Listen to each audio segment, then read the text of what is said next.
त्यांना खुश करण्यासाठी काँग्रेस, शरद पवार आणि उद्धव ठाकरे यांच्या स्पर्धा लागली आहे। मालेगाव स्फोटाला हे लोक हिंदू भगवा किंवा सनातन आतंकवाद म्हणतात। किरीट सोमय्या यांची टीका।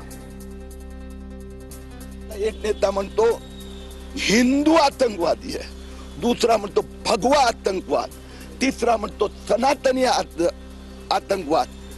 म्हणजे मुस्लिमांना खुश करण्यासाठी, वोट जिहासाठी हे नेते एवढे खालच्या पातळीवर जात आहेत की हिंदुस्थानाची संस्कृती, हिंदू संस्कृती आहे, हिंदू धर्म पाळतात लोक, भगवा त्यांना बदनाम करण्याची स्पर्धा चालली आहे।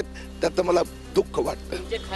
धनंजय मुंडे यांचा निर्णय राजकीय, मंत्रिमंडळात कुणाला घ्यायचा आणि कोणाला नाही हा सत्ताधारी पक्षाचा निर्णय। धनंजय मुंडे यांना मंत्रिमंडळात घेण्यावरून ओबीसी नेते लक्ष्मण हाके यांची प्रतिक्रिया। हे बघा, राजकीय निर्णय आहे तो त्यांच्या सत्ताधारी पक्षाला कुणाला मंत्रिमंडळात घ्यायचं आणि कुणाला बाजूला ठेवायचं ते त्यांचे निर्णय आहेत।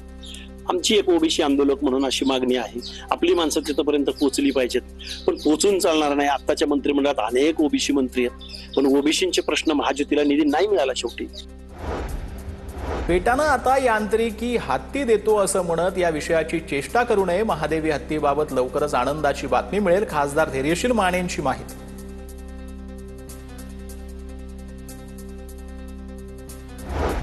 मुंबईतील मागाठ ठाणे भागामध्ये कर्करोगग्रस्त रुग्णांसाठी भव्य रक्तदान शिबिर। युवा सेना नेते राजप्रकाश सुर्वे यांचा अनोखा उपक्रम। रक्तदान करणाऱ्या पुरुषांसाठी हेल्मेट वाटप तर महिलांसाठी आकर्षक गिफ्ट जे आहे ते देण्यात आलं। ते युवा सेनेने केलेल्या सगळ्यात महत्त्वाची गोष्ट म्हणजे याच्यामध्ये आकर्षणाचं केंद्र आहे की जे कॅन्सरग्रस्त आहेत त्यांना महाराष्ट्रामध्ये कुठेही लागलं तर ते रक्त मिळणार आहे। हे असल्या कारणाने आवर्जून युवा सेना याच्यामध्ये उतरलेली आणि सर्व युवा शक्ती आज इथे ब्लड डोनेशन करतात।